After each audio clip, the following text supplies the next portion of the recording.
Hello, everyone. We're live with our latest webinar.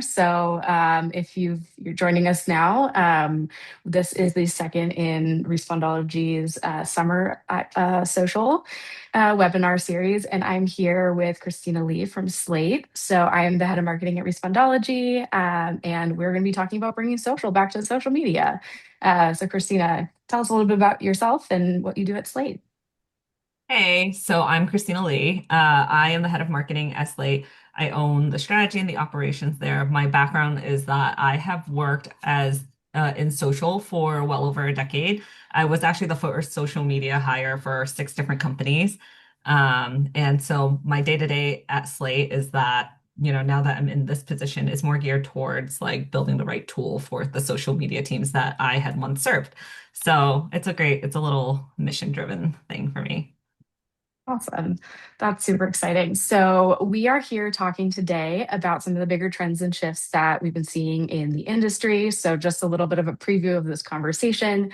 We're going to be diving into some specific content creation and engagement strategies that we're seeing that are actually working this year. And we'll back that up.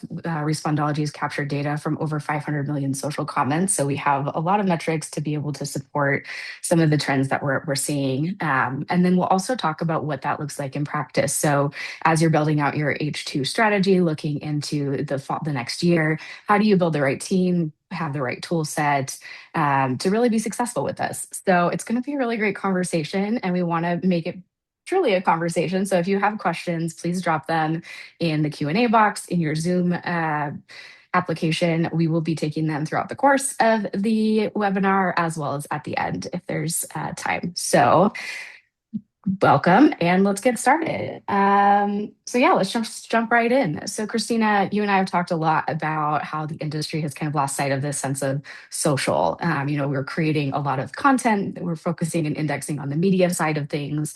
Can you talk a little bit more about that? What are you seeing today? I feel like so again, I've worked in social for a really long time.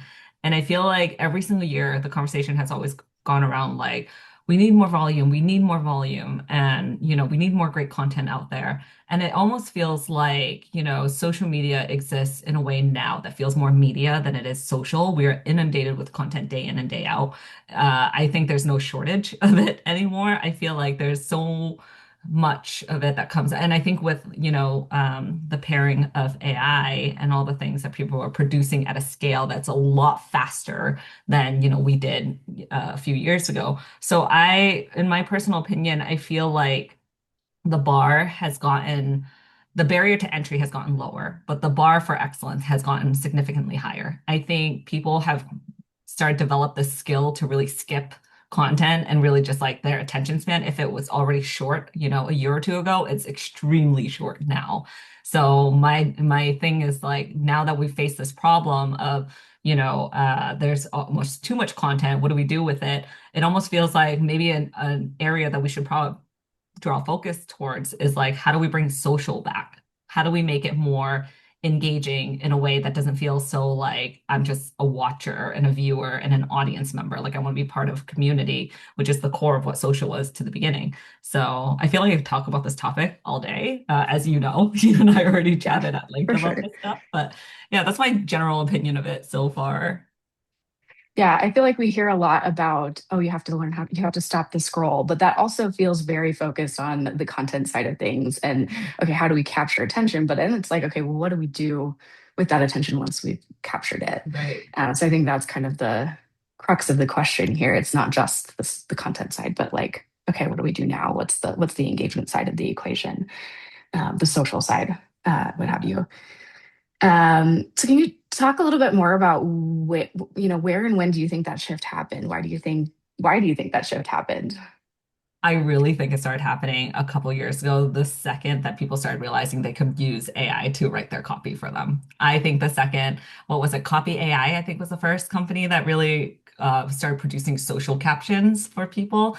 And I find that it started once we started removing a bit of the friction to create content itself. And that just started with like, how long does it take for you to write a piece of copy? How much thought do you actually put into that? Once we speeded that's not a word. Once we sped up, that process, and then all of a sudden it was like all these models started getting smarter. They introduced new models, and now you have people, generating videos with AI and all these. And I say that without, drawing too much fault to the tool. I think tools are great. I think AI has certainly helped a lot of the work, but I think at the same time, it sort of just like opened up the floodgates for the volume of it. And so I do think it's not a surprise that it kind of like if you compare the volume of content and how much it has grown in just the last couple of years and like versus I don't know 2022, it's certainly the trajectory has gone up like at the scale. And I forgot I actually read a report somewhere that has I should have wrote it down because I just read it again the other day about like the content volume that came out in this year alone and just comparison to last year, and it's already like hitting the number. I'll have to find that report and send it over. But I think it's definitely in tandem with when AI started being introduced. Yeah, that's a really great kind of call out and interesting to see that trajectory. I know a lot of people and everyone's using AI now, and I think that there's a lot of value in using AI to speed up Yeah. content creation, but there's obviously also challenges that come with it. And yes, as a result, we've seen so much more content being created. And on the engagement side, we're seeing, again, all of this content that's being created on social media. But when we look at the comments, brands are getting lots of large volumes of comments, but that they're not actually able to respond to those. And the engagement side of things is where we see, a lot of people not being able to kind of move those Mm, conversations forward. We're creating content, but we're not necessarily engaging in the conversation afterwards. yeah. In fact, we just did.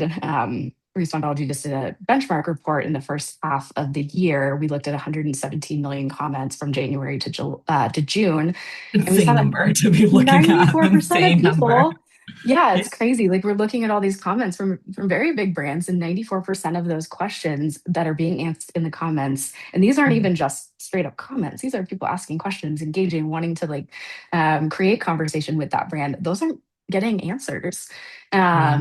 And obviously it's often a bandwidth issue, which we'll get into when we talk a little bit about how to structure your team to be able to solve for this. But yeah, that's a crazy number. 94% of That is questions just going unanswered.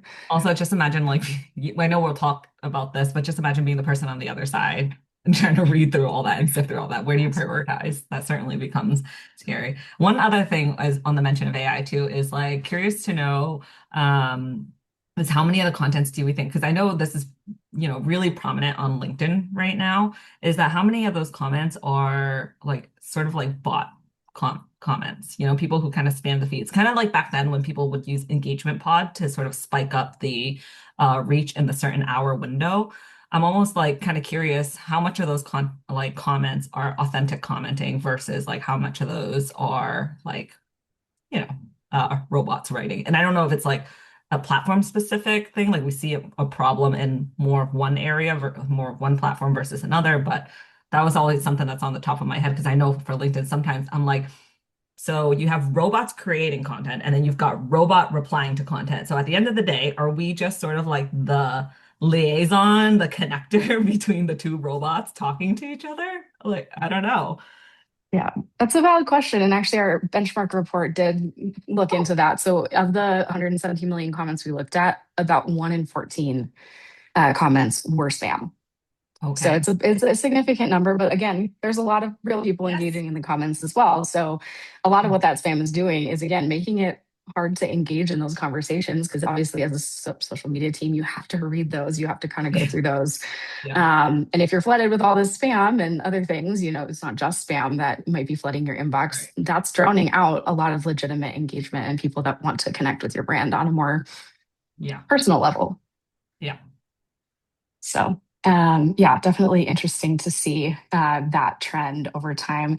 I know we're not going to talk too much about paid social, but again, these trends are very consistent across both organic and paid. And when you are looking at, okay, we're actually putting dollars behind this, the stakes are a lot higher. So, we see that 47% of brands actually hold, or 40% of consumers actually hold brands accountable for what's happening in their comments. And then when you're putting paid spend behind that, you're not engaging with it, you're not responding to it. That's a problem. That's going to affect your conversion rates. That's affecting your brand goodwill. So it's definitely, something to think about. Yeah. Cool. All right. And then the other thing I wanted to just touch on too is I think we see this kind of indexing on social, not just as being, or on the media side, not just, I think it's not just AI. I think it's also just the way that a lot of the social media tools have developed. So, a lot of teams have social media management tools, but those are focused so much on the content creation, the scheduling, maybe some listening. But it isn't really as focused on the engagement portion of it historically. Obviously, there's a lot of tools now. I'm not going to be promotional in this webinar, but Respondology is one of them. But yeah, so I think that there's just kind of a lot of factors that are playing into this trend that we're seeing. Um, but yeah, I think the next thing I wanted to say though is, okay, we've kind of identified the problem. What does good look like? What should brands actually be doing with the fact that what are we doing? We're creating content, we're putting a bunch of stuff out. What do we do from here? What are you Yeah. seeing on your side?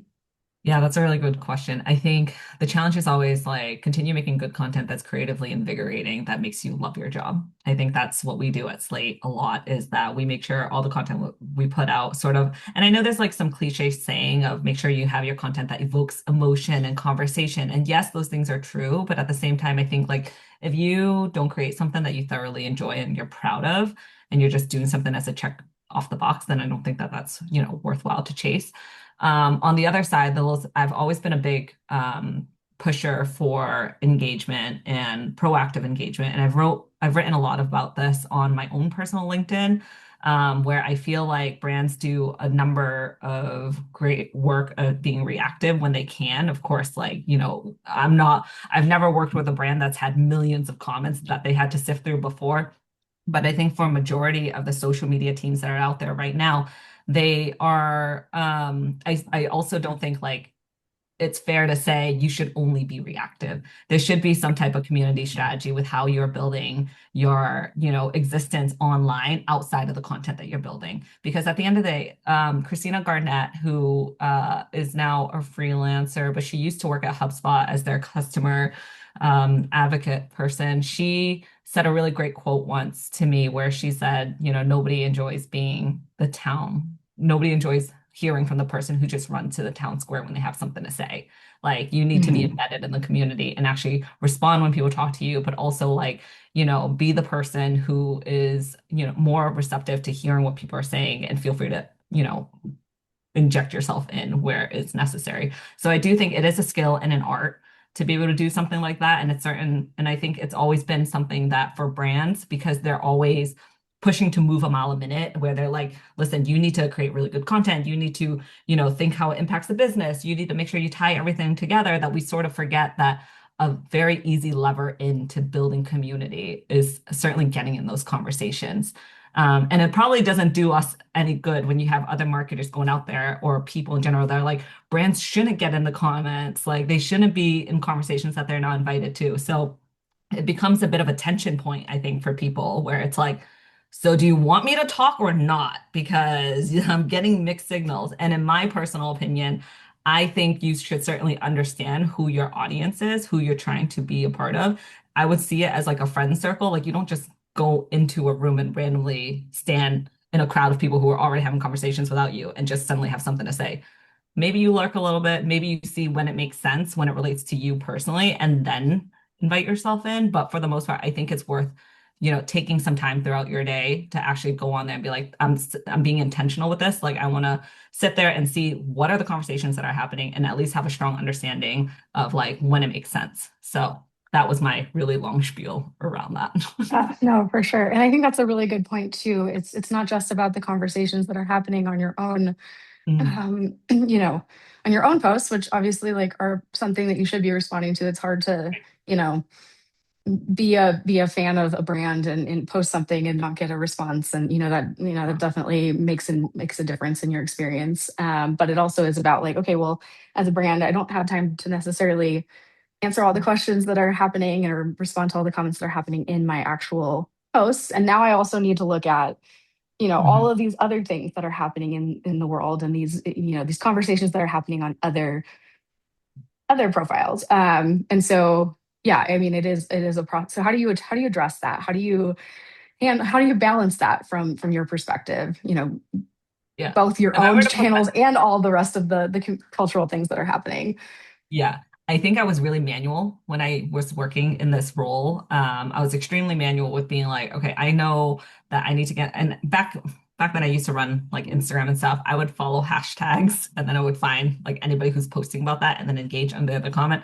And I realized that's not scalable. We can't actually like just do this and be that. The for you page is also very different for everybody depending on the algorithm. And I think honestly, a lot of the algorithmic feed now is really geared towards like the content that's most resonating for you. So it's more challenging for then brands to figure out like, okay, how do I separate myself, Christina, viewing content versus like Slate, the brand viewing content? That's certainly going to be different. And it is like a bit of this is where I think tools are great. Social listening is it's a big, you know, access into figuring out like what type of content and topics do you want the content to really, and sort of like essentially kind of build your feed that would make the most sense to, find those opportunities versus going the manual way or figuring out organically. I think that's just really tough.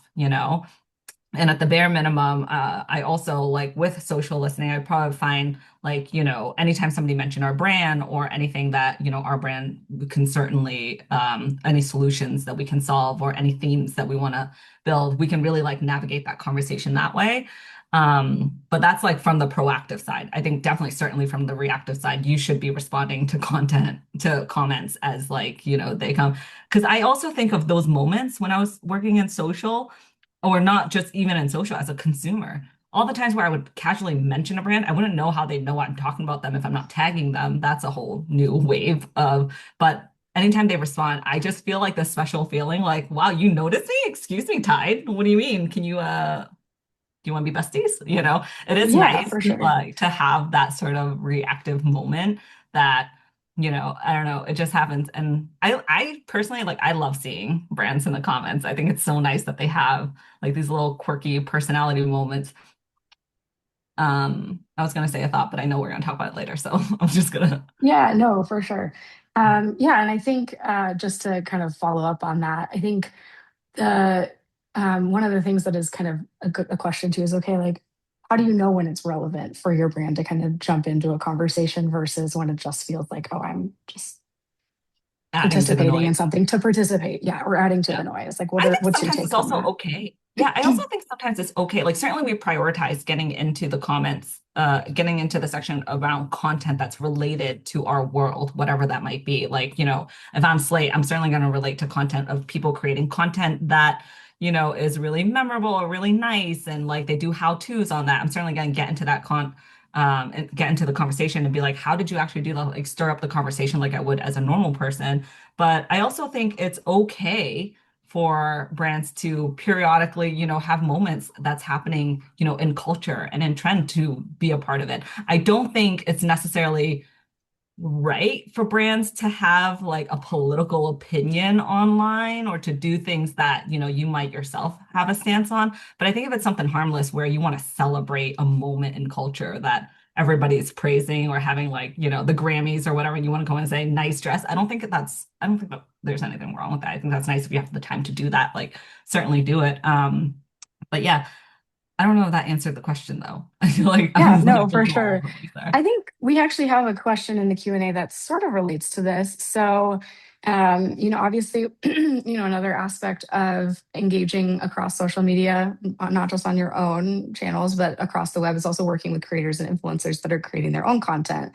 Mhm. So when you're thinking about engaging across the web and using that as, part of your strategy, how are you choosing those types of creators? Are you looking at follower counts? Are you looking at engagement metrics? Something else? This is a question from our comments here. There's a bunch of signals that I look for, especially with the creators that we work with. Like for us, I always look at the type of content that they're building, if it's related to something that we want to see on our own channels, or if that's something that we would like to, work with in the future. But there are certainly a lot of signals. I never look at follower counts anymore. I think follower counts, like I have, for example, I have 32K 31K followers on Instagram.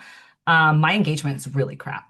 I don't pay attention to that page anymore. I rarely post. If I do, it's like once in a spare thing. So if I were a brand and I'm looking at my account, outside, I could see like, oh, she has 32K. Let me just engage with her and see if that makes sense. But if I'm not active, if I'm not engaging in the comment, and if I'm not posting on my own, like at a scale that, would make the work seemingly easy, if I'm not producing content on a daily basis, or not even a daily basis, but in a, schedule that shows I am active on this platform, follower counts don't matter.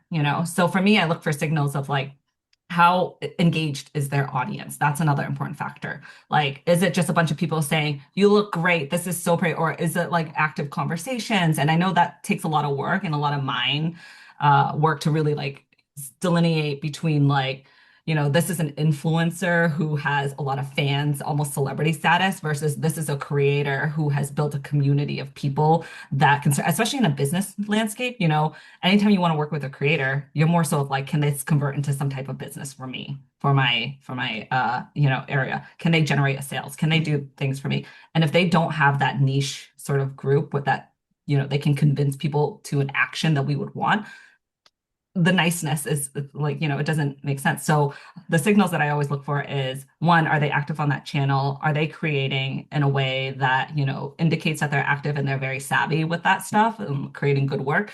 And also like, the type of engagement that they have as well. Because I do believe that there are still, unfortunately, people out there that are using engagement pods. It's so easy to sift through. It is so easy 100%. to figure that out. Yeah, And for sure. especially, I think it's such a high investment now to work with creators as well. You want to make sure you're getting the best bang for your buck. And there's a lot that you start figuring out because I actually didn't work with creators until the last two roles. And I've learned enough under my belt now to say that as a creator myself, there's a lot of like check marks that you need to work for. And if you don't want somebody to just be another transactional distribution channel for you, you need to figure out, is this going to be the right partner for our business? And an easy way to do that, certainly look at their engagement. Yeah, and I like how you're talking a lot about like, yeah, you want to partner with people that are going to help you ultimately Yeah. impact your revenue, impact your bottom line. And so I think that's where, analyzing, being able to do like an analysis on a creator or influencer's comment section can be really helpful. That's something that we actually look at a lot is like, as we are analyzing all the comments, what are the types of questions in the comments that are happening? We split them out in a few different ways. We look at things that are community building. So these might be things like, hey, I'm taking a friend, or, those types of things, or I'm just like sharing some brand love.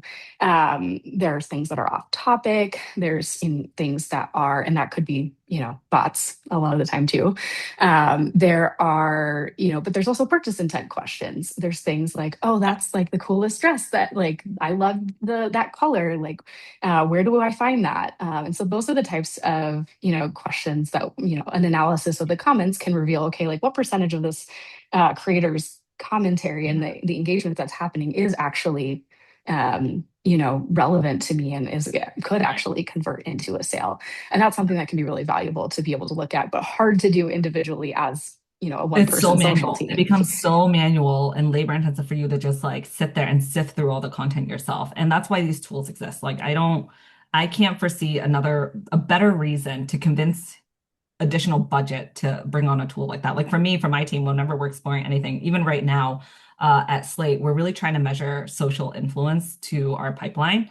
And a lot of the ways that we could do that, because we know organic social is extremely hard to measure, we're exploring different tools right now of being like, okay, what can actually connect back to our touch points? Because we don't want another scraping tool that just like at the surface level, we have to send them to certain links to post. We want a tool that can connect to our account, can actually envision all the comments coming in and analyze and do that manual work for us and then consolidate a report. That to me saves hours of time. And I would be able to find the budget to give to my team to bring that on versus like, but for me, it's like, prove to me that you need this though. Prove to me the value. Like if you're like incentivize your manager to figure out why you need this tool. And for something like this, I think there's a lot of benefits that come from it. There's, you have the benefit of not just time saving for your own team to manually, but for the business, the impact that you get, the research that you're able to feed back to the product team or anybody else. There's just like ways that I think you can certainly do a lot of convincing of how it's like,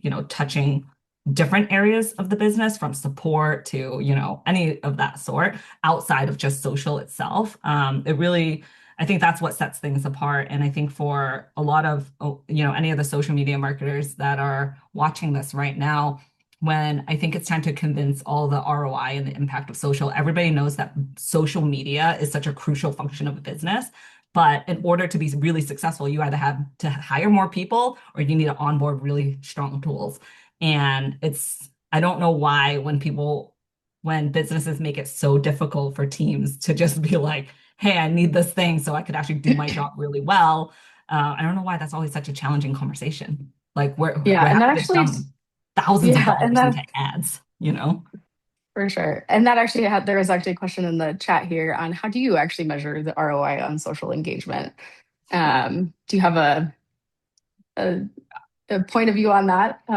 Yeah, Being so someone I that's can been on give that side. you a I can give you a point of view from a social media manager, and I could also give you the point of view from a head of marketing.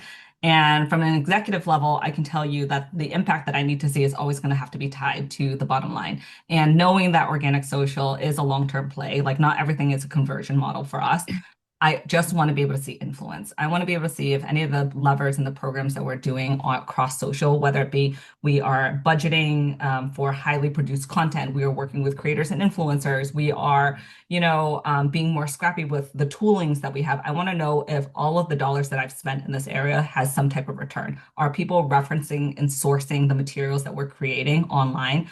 Is there some type of, advocates out there that are like, hey, I saw your marketing strategy or I saw you guys on social. Like, I want to be able to measure the impact beyond just the impressions. Like, when I think of myself as a social media manager, the things that I would always measure to drive impact is like, how much reach have we received on the content? Like, how far did our content travel? What are some of the sort of like positive and negative sentiment we've received across the board? I want a monthly report of that. I want to understand like what's the landscape out there because I think outside of the person who works in social, nobody else has insight into what's happening online unless something majorly categorical is happening. So Yeah. for that, it's like it's really the social media manager's job to measure what is the important impact. I think engagement is great because it feeds into the type of content that you should put out, but that's something that certainly is more team level to understand. It's not something for um, the broader marketing team to really necessarily care about, especially in go to market.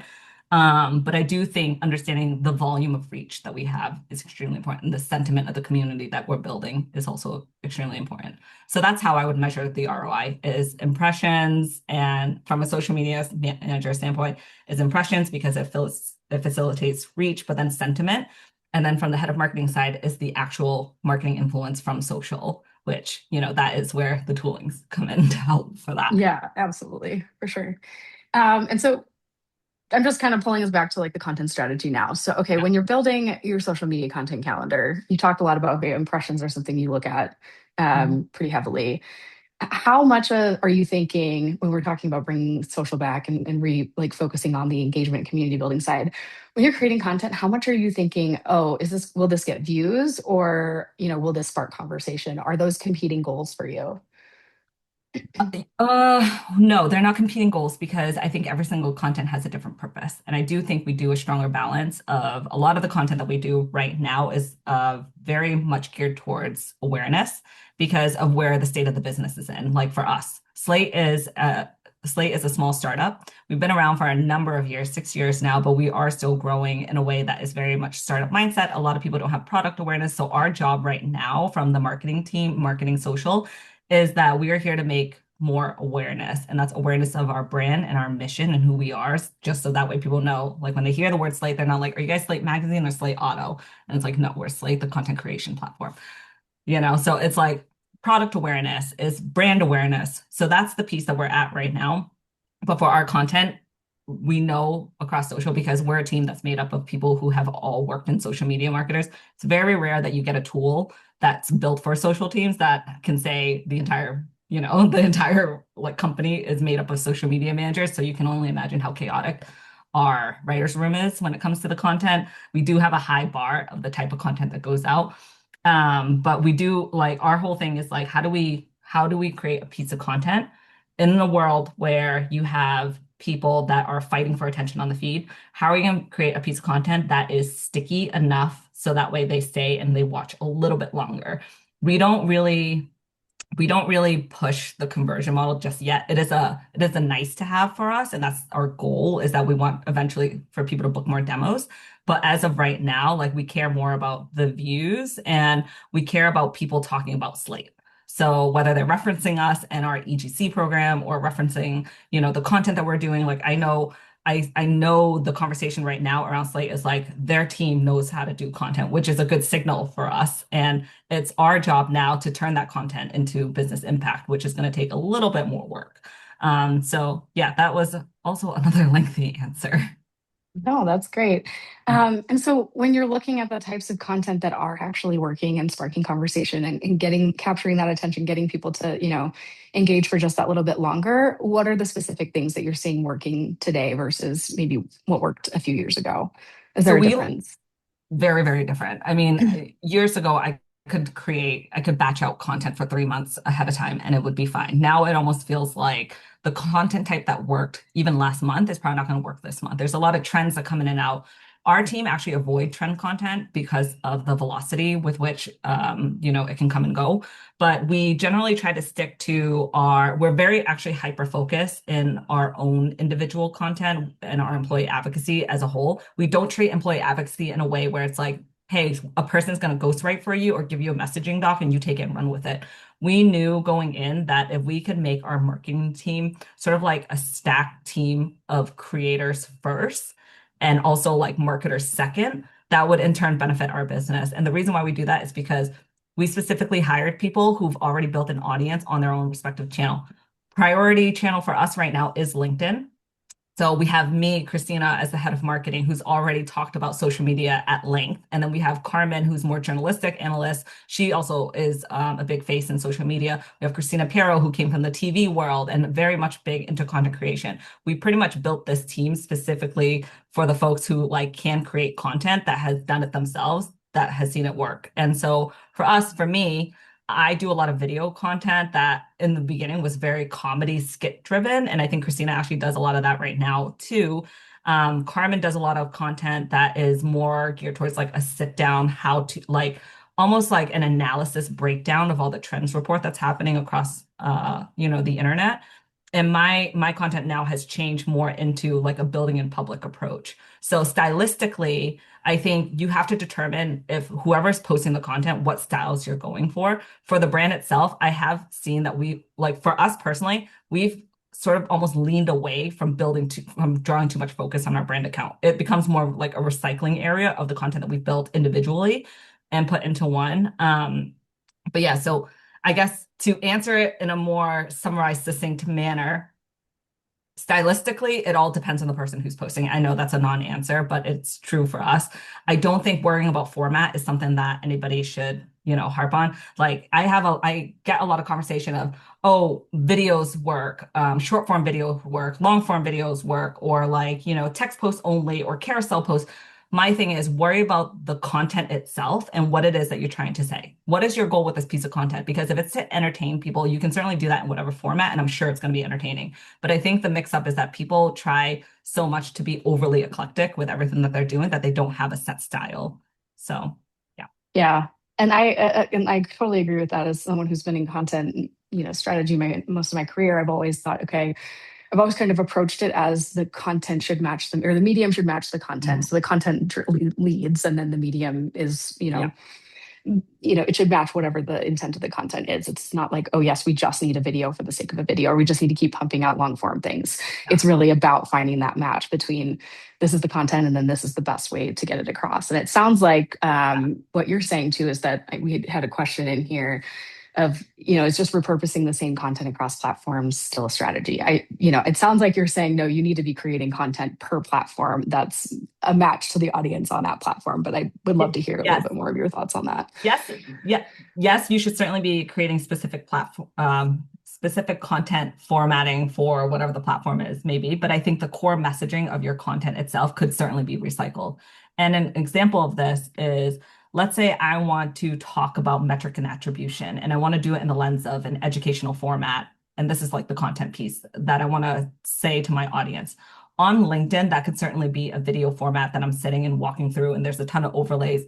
On Instagram, I'm probably going to chip that down to something that is very like quick there needs to be a strong hook in the beginning because I know it needs to be like, a 9 by 16, but it also needs to hit the point in a matter of like quick beats and not something that could be long drawn out for like, LinkedIn and YouTube. But the core of the message will always stay the same. I think in the same way we built a content engine where you think about the problem it is that you're trying to talk, I would treat channels and format as more of the distribution layer of how are you going to get that message across, differently. So I think the hard part is building that piece of content to begin with is like, what is that core thing you're trying to say? And like, how are you going to like say it multiple different ways? That's like, I think that's easier once you've developed the top part first. Absolutely. And we've got a couple more questions here that are relevant to the conversation. So, okay, we've got Zach who's saying the world is a nightmare. We're all overstimulated. I feel that. Can social content still be fun in an unfun world? And what's your take on creating content that's just fun as a brand? I think we should always prioritize creating fun content. I think if you're not having fun creating content, and you just are doing it to check off a box, it's certainly going to make the job even more miserable than it is.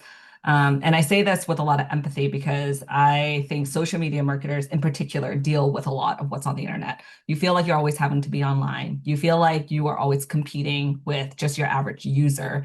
You feel like, people outside of your world does not understand your job. There's a lot of impact where, I think the FOMO and also like the need to be offline becomes like a fighting thing that you're constantly dealing with. So at the very least, if you can make your job fun, I think it is worth doing. And for us, I think the bar of what is fun at our team is when we do these content blitz, which we prioritize having highly produced content where we do it every other month. And because we're a fully remote team, so we get together once every other month and we batch out a series of content. And we have like, video production teams that come in to kind of help us with that. But that's the thing that we look forward to because we know getting together and bouncing ideas off of each other is super fun. And I think like being online and working in this field, you become very siloed in a lot of ways, especially now with the nature of remote work. It's almost like you are online and there's so much opportunity for you to build a community, but you still feel yet alone and you're like on an island because sometimes if we go back to talking about engagement, how many times do you see people actually like when they call it engagement, it's a single comment and a single response. What is the actual conversation that happens from Right. that? It's often very rare that that would happen unless you're really fighting with somebody online. But for the most part, it's very much like Yeah. a one way, other way, and then that's kind of it. So it becomes really lonely. So I think when you can, you should definitely make as much fun as possible and do it in the content. Yeah, absolutely. No, I totally agree with that sentiment as well. And it's true. Social media for a job with social, and it can be a very lonely job sometimes when you're, Yeah. a single person team or you're, mostly engaging through a Yeah. keyboard. And we actually are going to have a webinar later in next month talking a little bit about Oh, how social media depends on real life moments and connecting with others in the industry to, be able to kind of, again, bring that yeah. sense of community back and collaborate, learn from each other and not just, sit at our desks and Yeah. obviously those things are important. We've got to be responding to comments. We've got to be, keeping an eye on all the things, but how those real life moments actually bring us Yeah. back And we should to have a whole what topic where makes we it hear fun. people talk about the difference between community versus an audience. Because so 100%. many people use the word community, and it's like, do we know what that actually means? Being part of a community and like making actual connection and relationship, do we actually know what that means? Because it feels very transactional right now with a lot of the things that we're doing and the approach. And maybe that comes with this whole realm of existence for us right now, where it feels like everyone's always connected but also not connected. Yeah, but I'm sure that topic is going to be great. I can't wait to tune into that one. Yeah. Mark your calendars for August 28th, I believe. Oh, perfect. We'll send that out. We'll send that out after this. Um, so there's also another question here that's related to content development. So what's your best advice for determining first of all, your brand voice, but also developing content pillars that everyone talks about. Because obviously, we want to create that conversation. To your point, a lot of times we're not actually creating conversation. We're a reply and a response, if Yeah, that, as yeah. our data has shown. So, how do you do that? Yeah.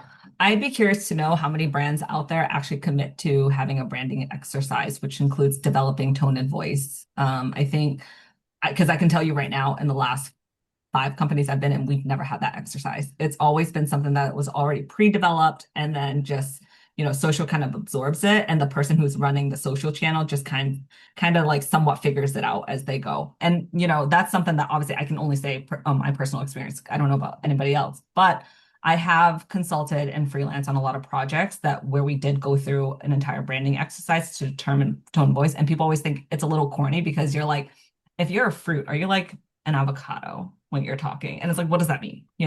But I think ultimately it's almost like when your brand is known, how should you should be able to answer these questions in the middle of a crisis? How should your brand be reacting? Is it Mhm. oftentimes they are more direct and clear and full of transparency? Are they more, they approach it in more of like an empathetic approach, but then they take a lot of conversation to a private channel? And so there's a lot of like things that I don't think, people in the day to day really think about, but it does matter a lot, especially. And a brand that I think does a really good job of this is Bobby.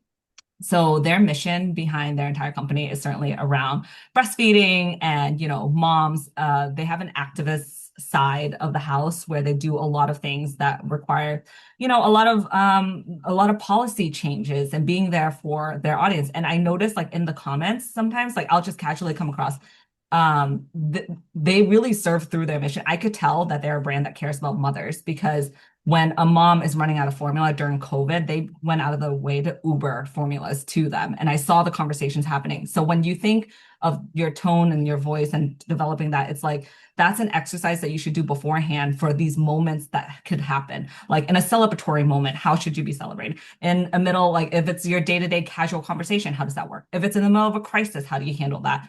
And I think sometimes we do it on the fly, but it would certainly save you a world of hurt if you develop like, hey, we are the type of brand that is extremely approachable, empathetic, and transparent. We are more of a brand that is certainly, going to be a little bit more of a.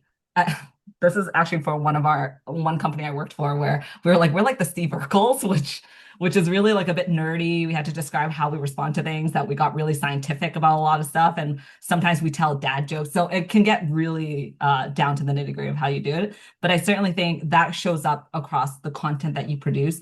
But it also certainly shows up in the conversations that you have, which I think Mhm. actually matters a lot more than even the content, because it's almost like, you're not just walking the walk, but you're actually talking the talk, and it relates to each other. I definitely said that Exactly. backwards. No, But got yeah, you. it definitely matters. And with Bobby, an example, now I just had my third baby over a year ago, and I chose the Bobby formula. And I've never used formula before, but I chose Bobby because of their brand and how they show up and how they are actually there for their community. And I feel like that's the impact that I think businesses can do. I think sometimes we think, a business is just transactional, but there really is greater impact of if you want to build a business that's long lasting, that's going to carry the weight of your reputation, then it starts with, how you show up on social. Absolutely. And I like your point about how a lot of times that may have already been created, but it's something that almost has to be like interpreted as, Mhm. to the social sphere, because that's where you're getting all of these like Yeah. questions and unexpected, things that come up. Yeah. And I think that would be, something super helpful. I know we have a question here. Do you have a template for that branding exercise that can be shared after the webinar? Because I think Oh, a lot of people would love to use that. Oh yeah, I can certainly put something together if that's something that people find interesting. I've done it for a number of brands now. So yeah, definitely. Kelly, I see the comment. Yeah. Yeah. Reach out to me on, or I don't know if I send it through you guys, we can send it to all the attendees, but I can Yeah, certainly develop a definitely. one pager to send out that's super easy to follow. And I do that actually during conferences as well. We'll have like a little workshop, and one of the things is let's go through a branding exercise together.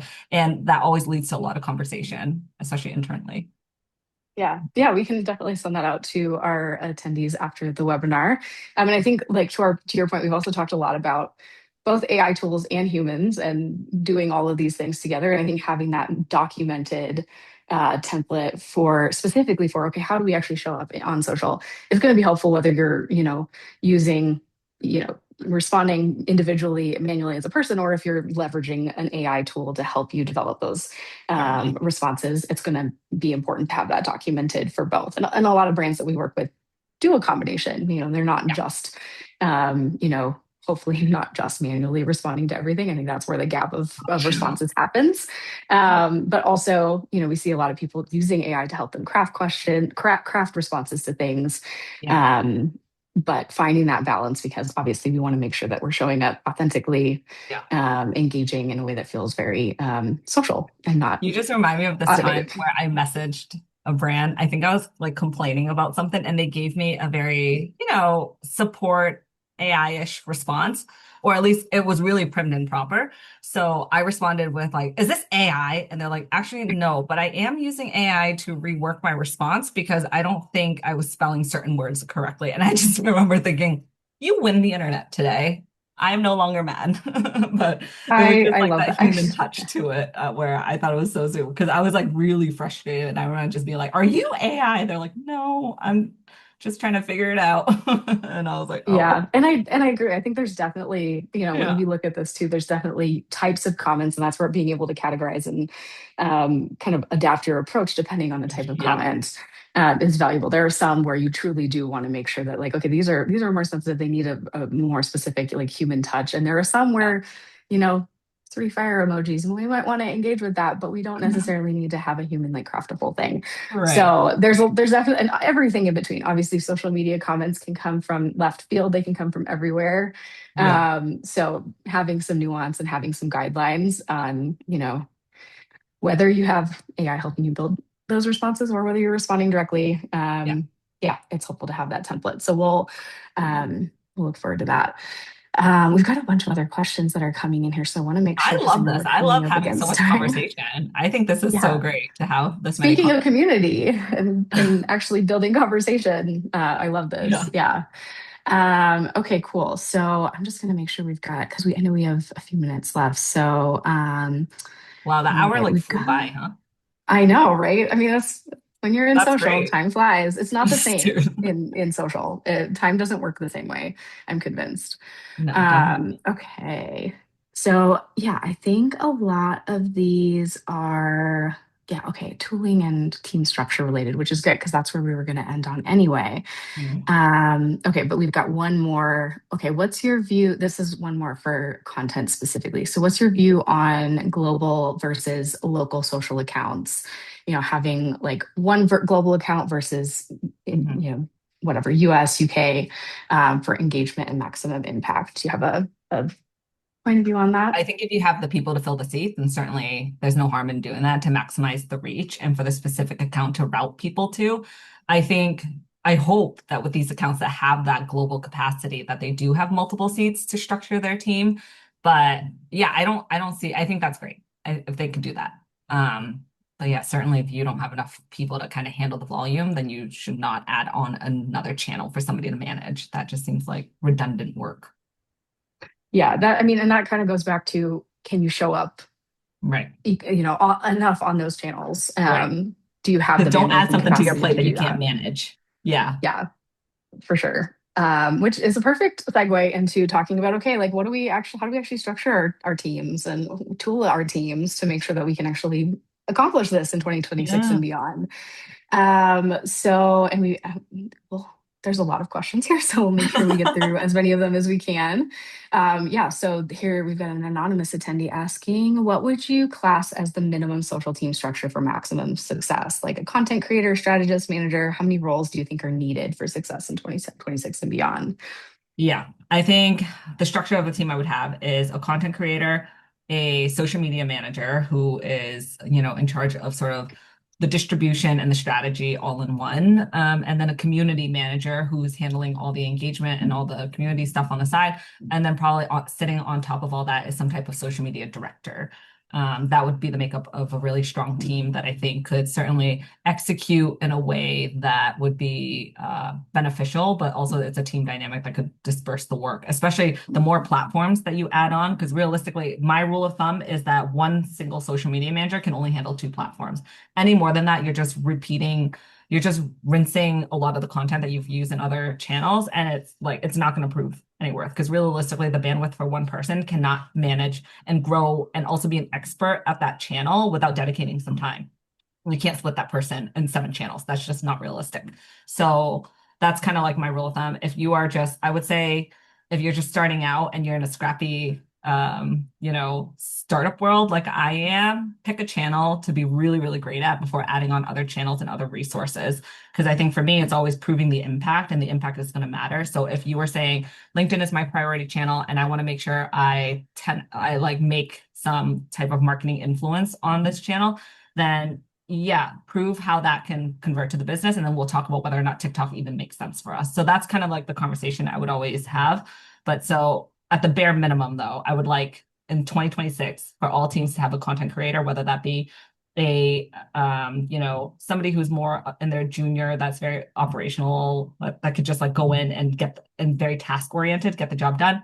And then the strategy level folks are more for community and social media managers. And then the director who can oversee the bigger strategy overall across the board and how it ties back to marketing. Makes sense. All right. Now, what is the first thing you would do coming into a role that has chaotic social media? What's your strategy for whipping a brand into shape quick? Also, totally send me that brand exercise. Oh man, so what would I do if I go into well, this is going to be a really bad, I'm not going to say it's a bad answer, but it's going to be an answer that I don't think is very it would be the typical answer that people say, because my approach in all the 5 companies I've been in is I'm not going to even touch social for the first 3 months that I'm there. I need to study the landscape a little bit. I need to understand the business model. I think people coming in thinking that they're going to disrupt shit and change the entire perspective of this brand in like the first month or two is impossible. And I say that even if you are the most savvy, well-equipped, social media expert out there, because it does take time to understand the community that you're building for.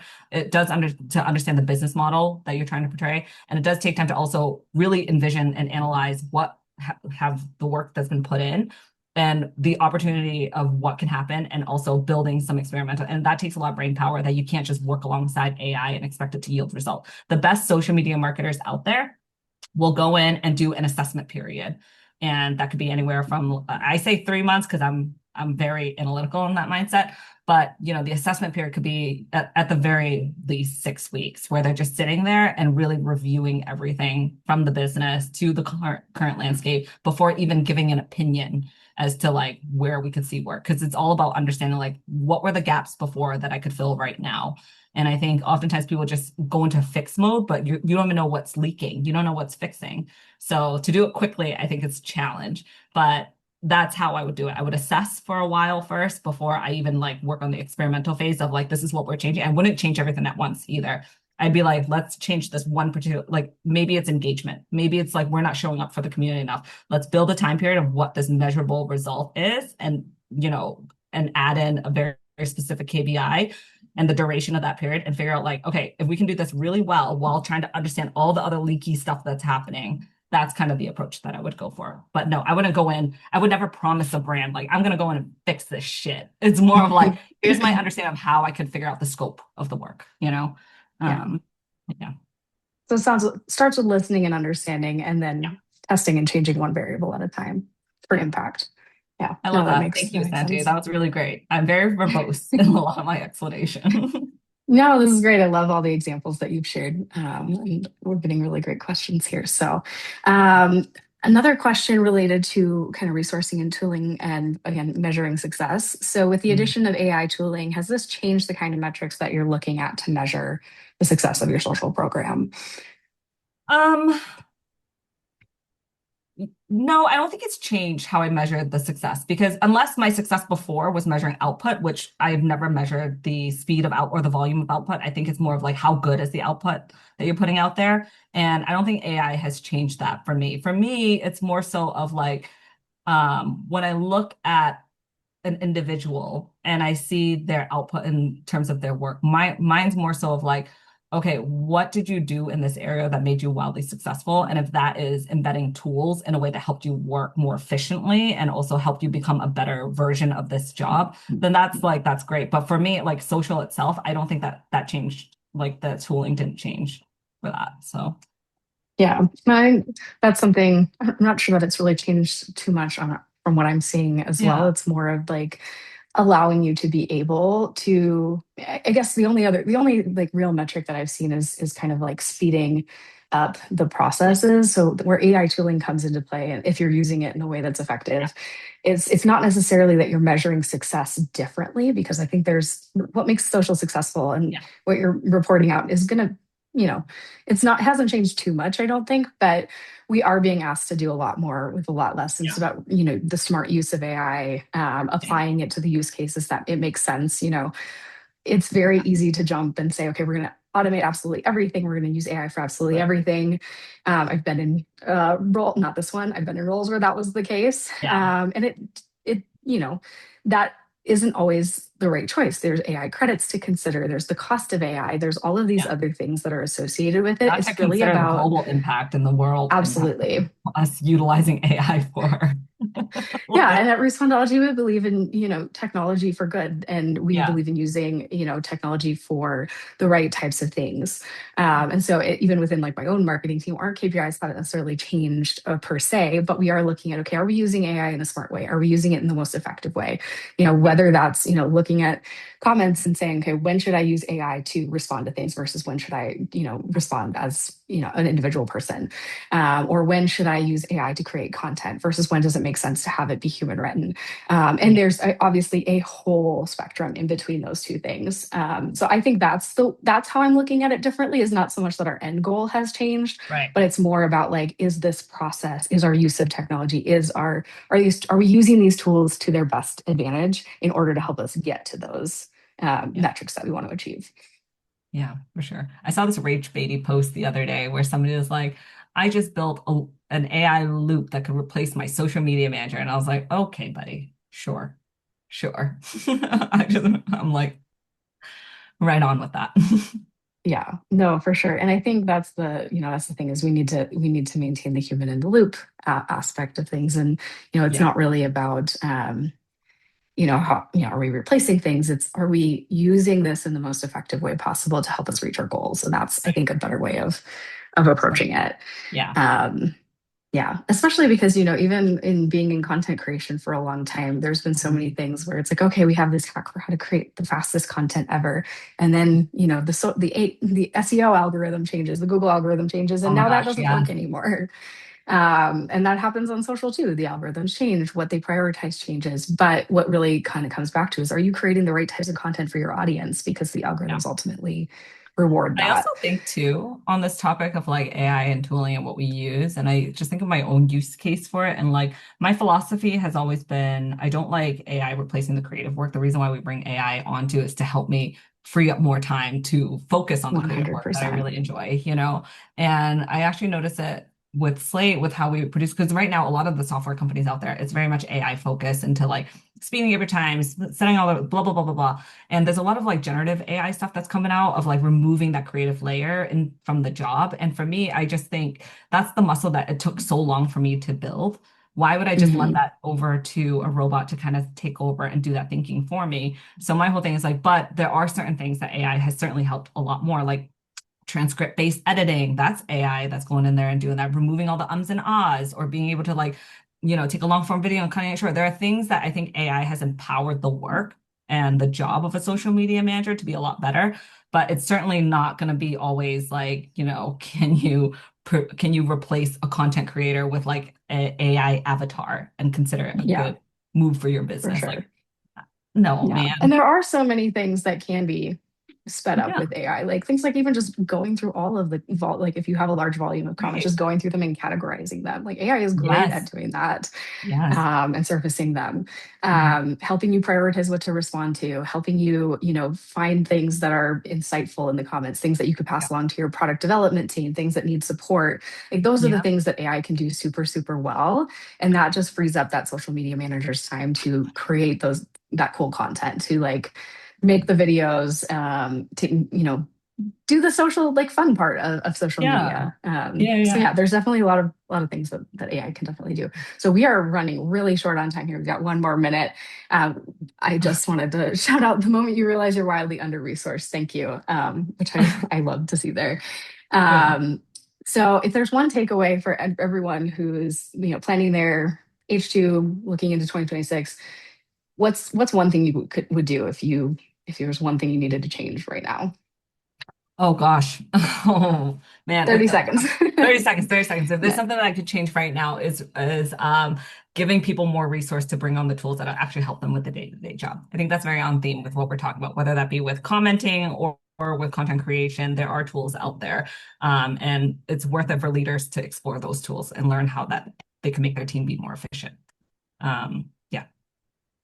Awesome. Well, thank you, Christina. This was a great conversation. It was so fun to have you on here. Thank you to everyone who asked questions and participated. And again, keep a lookout on your email for the brand exercise. And you'll also Yeah. get the recording of this webinar as well.